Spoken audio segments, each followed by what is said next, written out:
who are with him, who are dependent upon government, who believe that they are victims, who believe that government has a responsibility to care for them, who believe that they're entitled to health care, to food, to housing, to you name it. That it's an entitlement, and the government should give it to them. And they will vote for this president no matter what. And entitled to health care, to food, to housing, to you name it. But it's an entitlement, and the government should give it to them. Mr. Speaker, the President of the United States. No matter who we are or where we come from, each of us is a part of something greater, something more consequential than party or political preference. We are part of the American family. We believe that in a country where every race and faith and point of view can be found, we are still bound together as one people, that we share common hopes and a common creed. Insurance companies can no longer impose lifetime limits on the amount of care you receive. They can no longer discriminate against children with pre-existing conditions.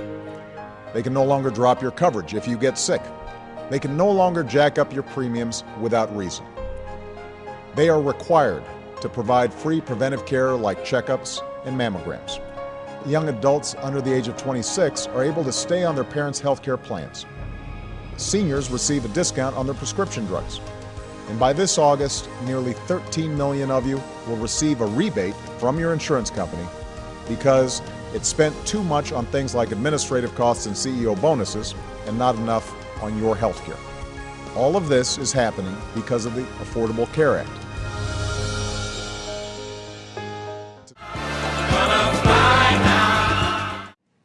My name is Jay Inslee. I am a fifth-generation son of the state of Washington, and from this moment on, I'm a candidate to be the next governor of the state of Washington. And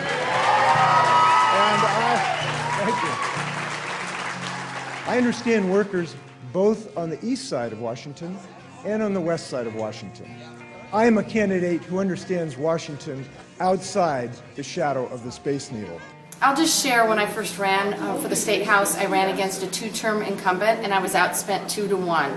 Every person who volunteered for me that election cycle believes that they were the reason that I won, and they were. And every person who voted for me believes that they were the reason that I won. It's true. Every vote matters. Your voice needs to count. SEIU is a critical part of how we make sure that people engage during the election cycle. Without SEIU's involvement, we couldn't make it happen. Hi, SEIU leaders. This is Ben Unger, and I'm a candidate for state representative out in House District 29, which is Hillsborough, Cornelius, and Forest Grove. And I wanted to say a couple of things about how important SEIU is to a person like me who's running to get elected to the legislature. You're important for two reasons. One, because when SEIU endorses a candidate like me, it tells the whole state that I care about working families, working people in the middle class. And it helps so much to be able to go knock on the door and tell people that I have that kind of support and those are my values. Because then people know I'll go down and stand on my life for them. The other reason why SEIU helps is because SEIU represents and is the biggest, baddest group of volunteers and grassroots army that there is. And you can't win in Oregon politics today if you don't have SEIU behind you. I learned that in the primary. You got me through a tough vote in May, and I know that you'll be there again for me.